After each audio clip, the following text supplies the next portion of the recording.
تب وانیا کو اس کی لڑکھڑاہٹ کا احساس ہوا تھا۔ آنسو ابل ابل کر آنا شروع ہو گئے تھے۔ وہ وہاں سے بھاگ جانا چاہتی تھی لیکن ٹانگیں ساتھ نہیں دے رہی تھی اور نظریں بس سامنے سے آتے لڑکھڑاتے فرحان پر تھی۔ وہ اب اس کے سامنے کھڑا تھا۔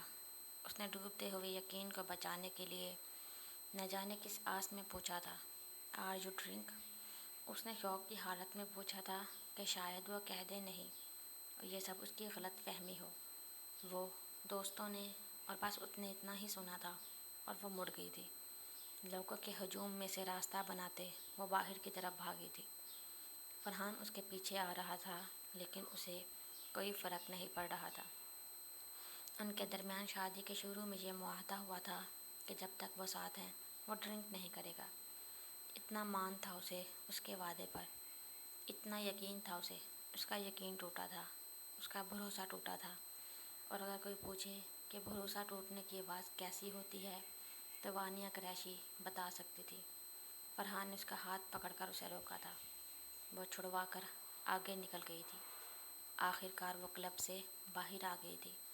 تیز تیز چلنے کی وجہ سے اس کا سانس پھول چکا تھا۔ فرحان نے پھر اسے روکنے کے لیے اس کا ہاتھ پکڑا تھا اور اس بار وہ رکی تھی، اس کی طرف مڑی تھی اور ایک سناٹے دار تھپڑ اس کی گال پر مارا تھا۔ اس حالت میں میرے پیچھے آنے کی زحمت نہ کرو تو بہتر رہے گا تمہارے حق۔ وہ اس حلق کے بل چلائی تھی اس پر۔ وانیا بھاڑ میں جاؤ، اس نے چیخ کر کہا تھا اور وہاں سے چلی گئی تھی۔ اس دفعہ فرحان پیچھے نہیں آیا تھا۔ بار بار اس کا منظر دھندلا رہا تھا۔ بار بار وہ آنکھیں صاف کرتی تھی۔ جینس کے اوپر کرتا، ساتھ سنیکرز پہنے اور اپنا سکارف لپیٹے وہ بس چلی جا رہی تھی۔ کہاں جا رہی تھی، کہاں جانا چاہ رہی تھی، یہ اسے بھی نہیں پتہ تھا۔ بس وہ اس سب سے دور جانا چاہتی تھی۔ کہاں پھنس گئی تھی وہ؟ بالآخر وہ چلتے چلتے تھک گئی تھی۔ سڑک کے کنارے ایک بینچ پر جا کر بیٹھ گئی تھی۔ لوگ سامنے سے گزر رہے تھے، اپنی رفتار میں سب چلے جا رہے تھے۔ کسی کو نہیں پتہ تھا کہ ادھر ایک وانیا قریشی بھی تھی جس کا دل ٹوٹا تھا۔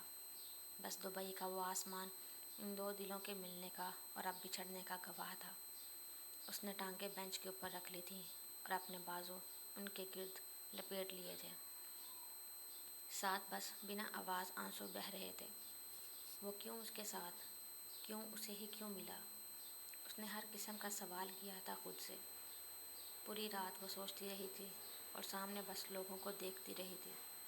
کتنے لمحے بیتے تھے، کتنی گھڑیاں بیتی تھی، کب سورج کی کرنیں نکلنا شروع ہوئی تھی اسے نہیں پتہ۔ وہ بھی کسی کی لاڈلی اولاد تھی جس نے پوری رات دبئی کے ایک بینچ پر روتے ہوئے گزار دی تھی۔ بالآخر وہ اٹھی تھی، ایک ٹیکسی کو روکا تھا اور ہوٹل چلی گئی تھی۔ فرحان ہوٹل کے کمرے میں نہیں تھا، اور کہاں تھا وانیا کو اس کی کوئی پرواہ نہیں تھی۔ پتہ تھا کہ کسی دوست کے ساتھ اس کے گھر چلا گیا ہوگا۔ وانیا نے بیگ میں اپنا سامان ڈالنا شروع کیا تھا۔ وہ جلد از جلد اس سب سے دور جانا چاہتی تھی۔ اس کی پیکنگ تقریباً ہو چکی تھی جب فرحان کمرے میں آیا تھا۔ وہ میں دوست کے ساتھ اس کے گھر چلا گیا تھا، وہیں رہا تھا رات کو۔ وہ آرام سے صوفے پر بیٹھ گیا تھا۔ وانیا نے رات انگاروں پر گزاری تھی اور وہ آرام سے سو کر آیا تھا۔ اس نے صرف ایک نظر اس کو دیکھا تھا بس، اور واپس بیگ میں چیزیں ڈالنے لگ گئی تھی۔ کہاں جا رہی ہو؟ جہنم میں، اس نے غصے سے بولا تھا۔ ایک دم سے فرحان کو کل رات کے سارے منظر یاد آ گئے تھے۔ اس کا کلب جانا، ڈرنک کرنا، ڈانس کرنا، ان دونوں کی لڑائی، اور وہ ایک جھٹکے سے صوفے سے اٹھا تھا۔ میری بات سنو۔ کیا بات سنوں میں تمہاری؟ ہاں، کون سی بات سنوں میں تمہاری؟ وہ اس پر چیخی تھی۔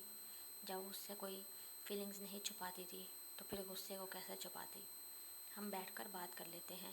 اس نے قریب آ کر اسے دونوں کندھوں سے تھاما تھا اور اس نے اس کے دونوں ہاتھ جھٹک دیے تھے۔ آخر ہم بیٹھ کر کیا بات کر لیتے ہیں؟ غصے سے اس کی آنکھیں لال ہو چکی تھیں۔ میں نے جان بوجھ کر ڈرنک نہیں کیا تھا، دوستوں نے پلا دی تھی۔ وانیا نے ٹیبل پر پڑے گلاس کو بیڈ کی طرف پھینکا تھا۔ ایک چھناکے سے وہ ٹوٹ گیا تھا اور اس کی کرچیاں پورے کمرے میں پھیل گئی تھی۔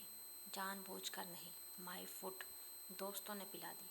آپ تو 2 سال کے بچے ہیں نا، دوستوں نے پلا دی تھی اور آپ نے پی لی۔